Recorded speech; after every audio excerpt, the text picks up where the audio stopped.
Okay, our first podcast of 2025. Audrey Mosdell, Maggie May is the screenplay. Really great to talk to you. So this is kind of like a script that or a story that we know, well, most of us know pretty closely. Like you fall in love with your best friend, and it's not good. Yeah. Sometimes. Sometimes it works out. I feel like most of the time, unfortunately, it doesn't. Well, 99.9% of relationships don't work out, right? So, but the problem is that you don't want to complicate the feelings. You have to the friendship, the best friend relationship is already established, right? And then you Mhm. want to add another layer to it, and that's that, and then it doesn't guarantee success, right? So Right. Yeah. that's Once my you that's add my that, take on it, I guess. no, exactly. Once you add that next step, I think it muddles the foundation a bit and just gets you into a sticky situation. So tell me about the idea of the screenplay. Is it based on true life experiences? So I didn't realize, I guess, when I was writing it, that there was a bit of some real life experience going on there. I knew initially that I wanted to write a story about a band from the perspective of the bassist, but I didn't know exactly where that story would take form, how it would take shape. But yes, it was very much influenced by a personal experience that I had, and it kind of helped me with that healing process. Okay, gotcha. So then, because in your blog interview, you said that you started working on it in 2021, but you scrapped it and then you started over a year later. And sometimes, I don't know, I'm projecting, maybe I could be wrong, but it's almost like sometimes you're too close to the story and you don't have perspective. And I think maybe you needed some perspective later on. Sort of. I mean, with this one, I've dealt with this with some writing in the past. I had it before with an all male band, just like I feel like the stereotypical rock star sort of situation, Yeah. but it wasn't really coming to shape in that way. So then when I scrapped it and I liked the idea of it overall, but I thought it would be maybe better and a little bit easier perspective wise for me if it was an all female band. Yeah. Which is, I think, is better, right? So, in hindsight. Yeah. So then that's even Yeah, complicated. it's yeah. But so were No, you, I was just gonna say, yeah, that the uh I feel like that story with all male bands is a little bit um tired uh with all of the biopics we get, and obviously those are real bands, but yeah. this feels, as a creation, it feels real to me. So Can I argue that we need more female bands, all female bands in the pop culture world? I would not argue with that. I was trying to find just female bands in general when I was writing this, and they are very few and far between. Like, what's the most famous all female band? Oh my gosh. All female? I'm not sure. I know, like, I have put a lot of the music sound, at least, with a band called The Warning. They're all sisters from Mexico. They're pretty big right now. There's another band called The Last Dinner Party. A lot of the other bands, though, will be like with maybe two female members. So, Yeah, like, Heart is the biggest one that I can think of, but of course, they have two male members as well. yeah. I guess the most famous would be the Spice Girls if you categorize Right. that. Yeah. In terms of rock, they're not, it's not as popular, unfortunately. A lot of pop groups, but not a lot of rock groups. Because yeah, the Spice Girls really don't uh play any instruments, I guess, right? Except for Right. yeah, Yeah, there's a lot of girl groups, and I'm a fan of girl groups, but I knew I wanted to do. I'm really into like the 1970s, um, and that sort of sound, and I wanted to do something kind of with that sound, but it would be cool if maybe there were all women instead of yeah. just the stereotype. Yeah. The Go-Go's, you ever know? Did you know the Go-Go's? Maybe you're too young for that. I do know them. Yeah, not very well though. So Maggie May, so Maggie May, you basically the main character, but you also title the script Maggie May as well, right? Hmm. Yes. Almost like Annie Hall in a sense, where like it's like you're is there is like do you have any other alternative titles? I'm just curious. I didn't come up with an alternative title. I always find that when I'm writing, my inspiration comes from music, and this obviously shows very much with it being a band. But I always like the name Maggie May, and it's from the Rod Stewart song. I'm not the biggest fan of that particular song, Yeah, but I like that um, it's all about her. It's not um, something about everybody. It can't really be disputed who the main character is with it having her name. yeah, because she's like in every the script is almost written from her point of view, I guess, right? Hmm. Yeah, Yep.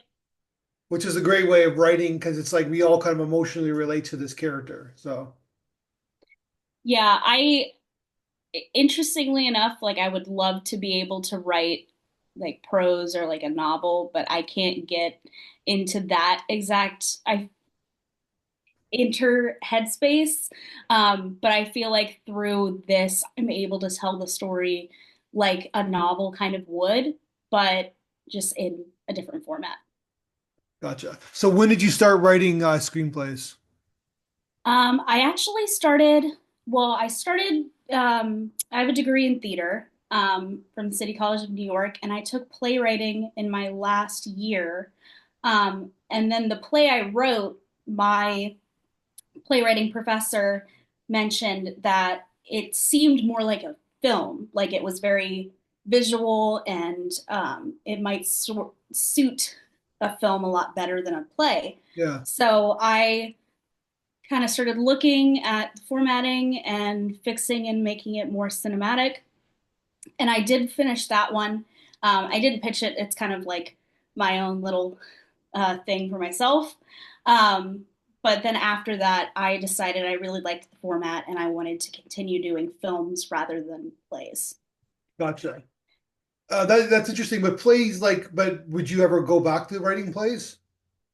I've written a few. Like I wrote a one act play. I'm kind of experimenting with genres at this point because both of my full lengths were dramas.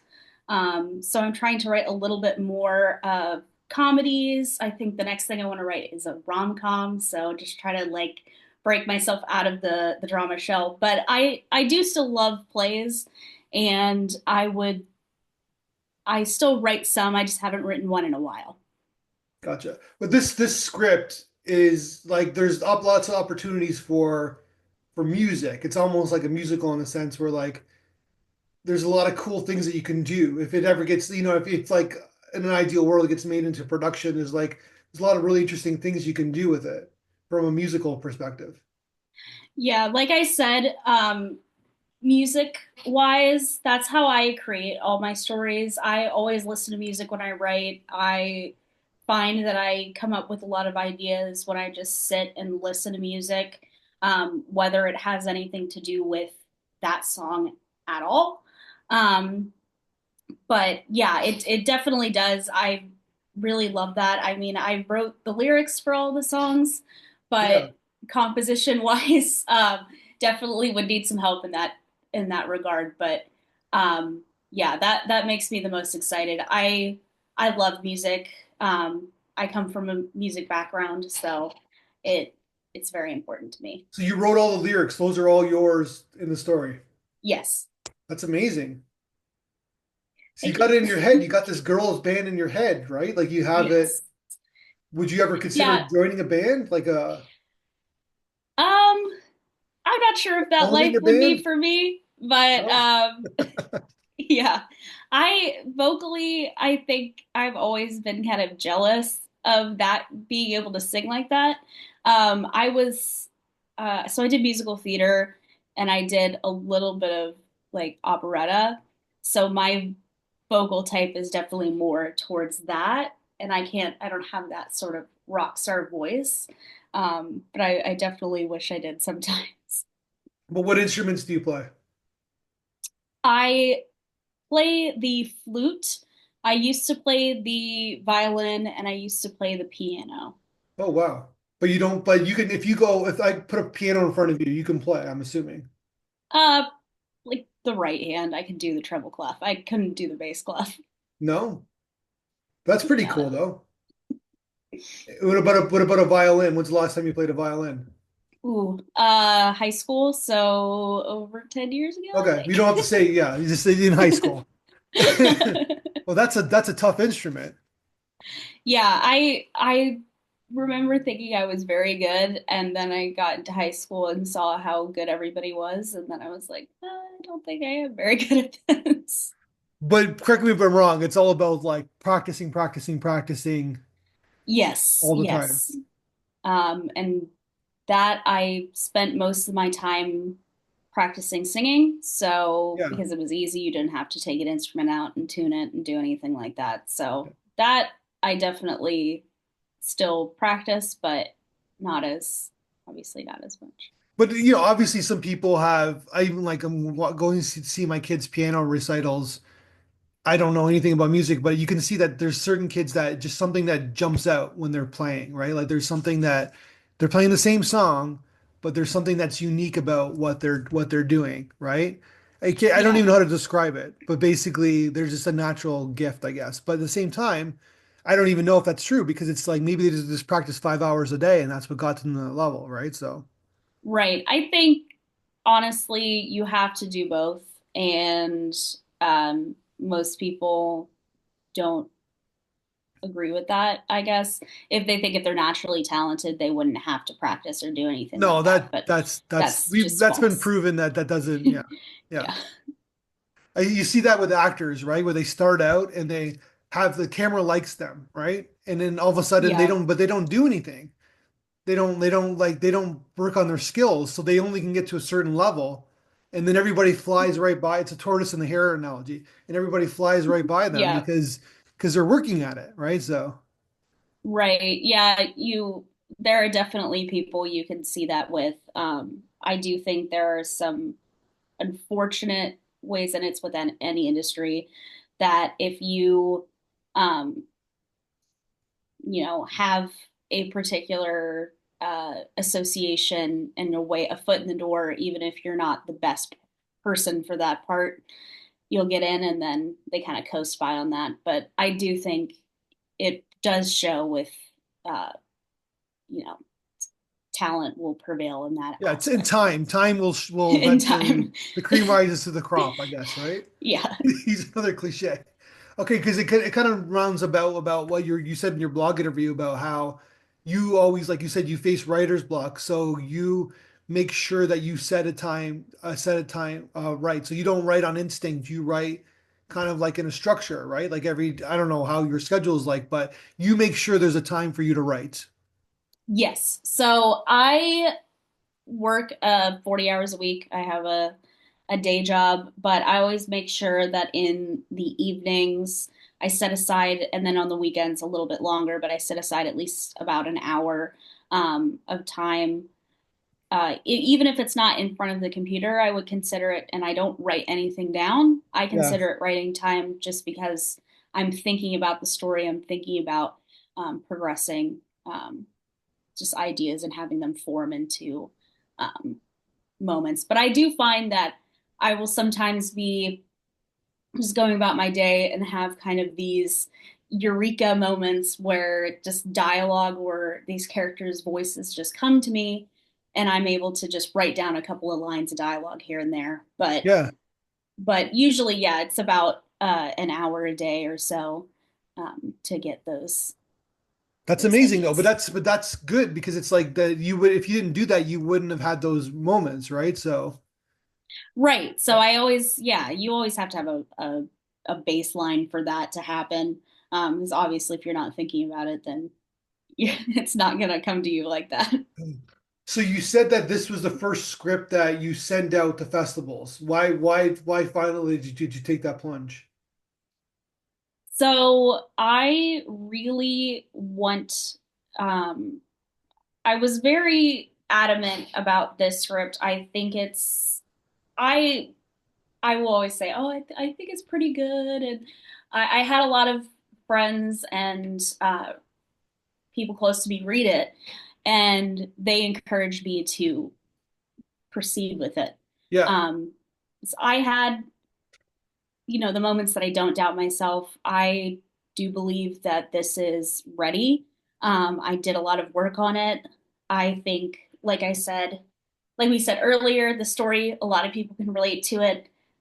It's also important to me, and I know to a lot of other queer folk, that there are more queer stories being told. yeah. And I think there just, unfortunately, is not. Um, so I want to be that voice.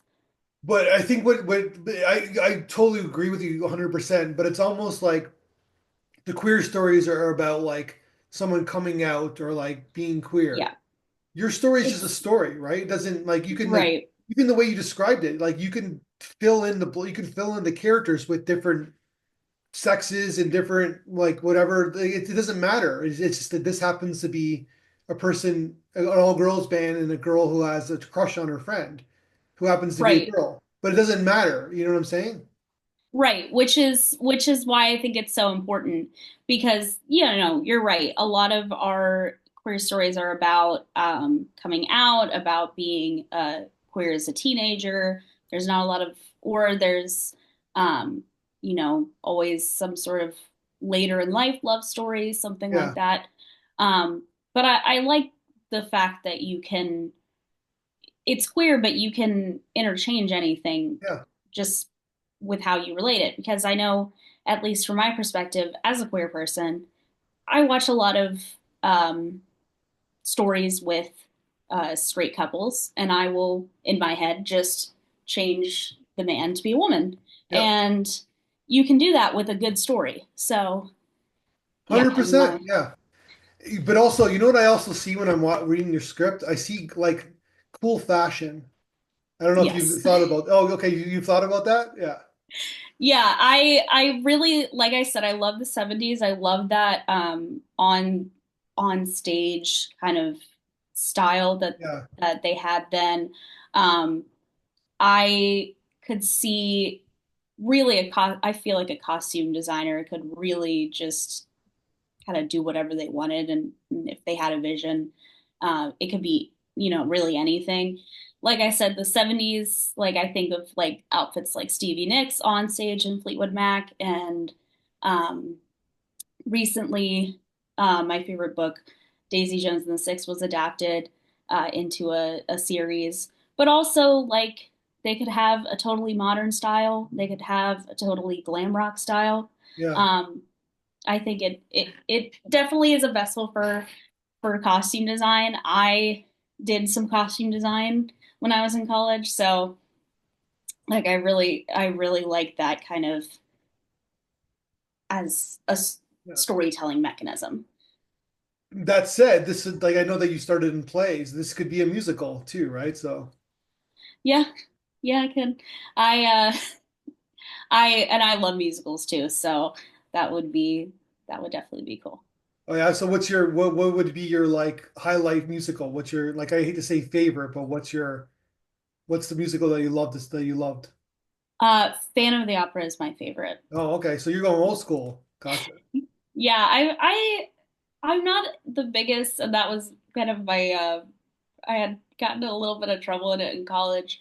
I'm not the biggest like contemporary fan in terms of like musicals and plays, because all my favorite plays are older too. So, um, yeah, definitely. Uh, it's definitely interesting, at least with this writing in a modern setting, because I'm so used to um, everything that I enjoy in terms of that being in like a period. Yeah, But yeah. gotcha. Well, I know that there's a movie out, but I just saw Wicked about a month ago. I thought it was Oh, Wicked's fantastic. fantastic. Yeah, Wicked's fantastic. It's got great production design. yeah, and it's fantasy, so it's its own little world Hmm. too, right? So, well, I wish you the ultimate best success. I think this is great. I'm glad that you're the first person. I'm not just saying that to do the podcast in 2025. And yeah, I know people who are listening, watching this on YouTube. I love your walls too. There's it seems like you have a lot of character in the Yeah, room. I have a lot of convention photos and my lesbian pride flag and everything. Yeah. So Do yeah, you I like got going to like Comic-Con? You like going to that? yes, yeah, I love it. I've been to the one in New York and then I've been to the one in Atlanta, but I'd love to go to some different ones as The well. San Diego, isn't the San Diego one the biggest one? Yeah, it's apparently pretty crazy, so we'll Yeah. see. And then you have Guardians of the Galaxy is the movie you watched the first one, the movie you've seen the most times in your life. Yes, yeah. Yeah. Yeah. My wife gave me the game on Xbox. I'm having trouble with it. The Oh, Galaxy I heard game. it's tough, Yeah. but it's a good game from what I've heard. It's like yeah, I have to go to YouTube and get some yeah. I do that on my Switch too. All right. Well, congratulations. Let's talk again when we write your next when we showcase another script of yours. Perfect. Well, thank you for having me. Thanks.